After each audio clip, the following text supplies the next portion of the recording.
Taking common factor. अब अगर हमको फैक्टराइजेशन करना है किसी भी क्वेश्चन का, उस बाय टेकिंग कॉमन फैक्टर तो हम कैसे करते हैं। मान लीजिए हमारे पास एक टर्म दिया हुआ है एक्स वाई और दूसरा टर्म दिया हुआ है एक्स स्क्वायर वाई। ये मेरे को दो टर्म्स गिवन है एक्स वाई और एक्स स्क्वायर वाई। अब इसमें से हमको कॉमन फैक्टर लेना है। कॉमन फैक्टर का मतलब होता है जो चीज दोनों में कॉमन हो।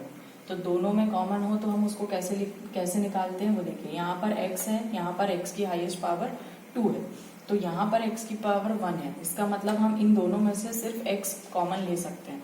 x की पावर 2 है, इसका मतलब x 2 बार है। हम इसको और अच्छे से समझने के लिए ऐसा लिखते हैं, एक्स वाई का मतलब एक्स वाई को हम लिख सकते हैं x इंटू वाई।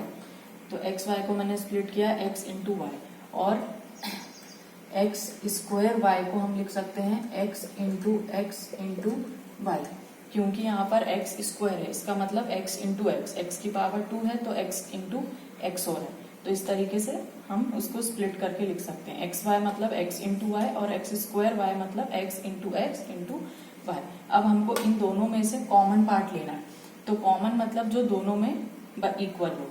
मान लीजिए यहाँ का एक x लेते हैं, तो यहाँ का एक x, तो ये दोनों x दोनों में कॉमन है, x इधर भी है और इधर भी है, तो हमने ये दोनों x कॉमन ले लिए। फिर उसके बाद यहाँ पर y है, इधर भी y है, तो इसका मतलब दूसरा फैक्टर हो गया हमारा y। तो हमने दूसरा टर्म लिखा कॉमन में y। अब यहाँ पर एक x है जो कि एक्स्ट्रा है, लेकिन यहाँ पर उसके संग कोई पेयरिंग वाला नहीं है, यानी ये x इधर है बट इधर नहीं है, तो इसलिए हमारा कॉमन फैक्टर जो है वो होगा एक्स वाई। ये हो गया हमारा आंसर। कॉमन फैक्टर का मतलब है कि वो दोनों साइड होना चाहिए। अगर यहाँ पर एक x ले रहे हैं तो यहाँ पे भी एक x, यहाँ पर एक y है तो यहाँ पर भी एक y, यहाँ पर एक x एक्स्ट्रा है, यहाँ पर नहीं है, तो इसलिए हम इसको कॉमन नहीं ले सकते। तो इस टर्म्स में हमारा कॉमन फैक्टर हुआ एक्स वाई। और इसी में एग्जाम्पल देखते हैं। मान लीजिए अगर दिया हुआ है हमको question 5x square Y square and -4x square Y square. अब हमको इसमें से कॉमन फैक्टर को निकालना है। कॉमन फैक्टर का मतलब पहले हम कांस्टेंट देखते हैं। यहाँ पर है 5, यहाँ पर है 4, तो 5 और 4 में कोई भी नंबर कॉमन नहीं है, यानी कोई भी ऐसा नंबर नहीं है हम बोल सकते हैं जिनके टेबल में 5 और 4 दोनों आते हो। तो इसका मतलब इसमें कांस्टेंट पार्ट में हमारे पास कुछ भी चीज कॉमन नहीं आ रही है। फिर यहाँ पर हम x की पावर देखें तो 2 है, यहाँ पर अगर हम x की पावर देखें तो 2 है। इसका मतलब दोनों साइड दो x है। एक्स स्क्वायर मतलब x इंटू एक्स, और इधर भी x स्क्वायर मतलब x इंटू एक्स, दोनों साइड x की पावर सेम है, तो हम दोनों साइड से x स्क्वायर कॉमन ले सकते हैं, क्योंकि यहाँ पर दोनों ही साइड x की पावर सेम है, तो वो कॉमन आ जाएगा। इधर x स्क्वायर और इधर भी x स्क्वायर, तो यानी x स्क्वायर कॉमन। फिर उसके बाद इधर y स्क्वायर है, इधर भी y स्क्वायर, यानी यहाँ पर भी जो वेरिएबल है y उसकी दोनों साइड पावर सेम है, तो यानी y स्क्वायर भी कॉमन आ सकता है। तो इस वाले टर्म्स में से कॉमन फैक्टर क्या हुआ हमारा x स्क्वायर वाई स्क्वायर। तो ये हो गया हमारा आंसर। तो इस तरीके से हमने कॉमन लिया, क्योंकि यहाँ पर कांस्टेंट पार्ट में कुछ भी कॉमन नहीं था तो कांस्टेंट नहीं आएगा। वेरिएबल में दोनों साइड सेम थे, एक्स स्क्वायर, इसके एक्स स्क्वायर कॉमन आ गया, वाई स्क्वायर में वाई स्क्वायर कॉमन आ गया। और एग्जांपल देखते हैं। मान लीजिए दिया हुआ है 36 एक्स की power 4 Y square and 6 X cube Y. अब हमको दो टर्म्स दिए हुए हैं, पहला है 36 एक्स की पावर 4 वाई स्क्वायर और दूसरा है 6 एक्स क्यूब वाई। अब हमको इसमें से कॉमन लेना है। तो अब हमको दिख रहा है कांस्टेंट पार्ट अगर हम देखें तो यहाँ पर है 36 और यहाँ पर है 6, तो 36 और 6 में से हम कॉमन ले सकते हैं। 2 भी कॉमन आ सकता है, 2 कॉमन लेंगे तो फिर उसके बाद अगर मान लीजिए मैं 36 और 6 में से 2 कॉमन लेती हूँ तो यहाँ पर बचेगा 18 और यहाँ पर बचेगा 3।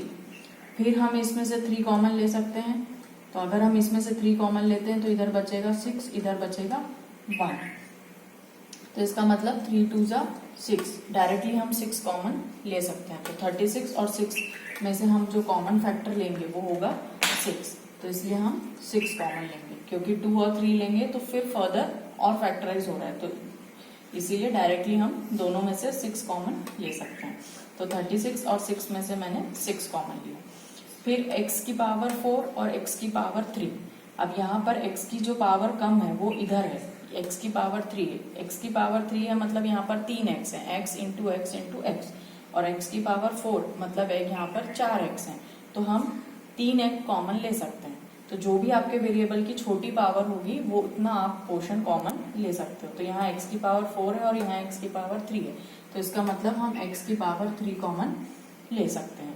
फिर यहाँ पर y की पावर 2 है और यहाँ पर y की पावर 1 है। तो यहाँ पर पावर छोटी है, y की पावर 1 है, तो यानी हम y की पावर 1 कॉमन ले सकते हैं। तो ये हो गया हमारा कॉमन फैक्टर।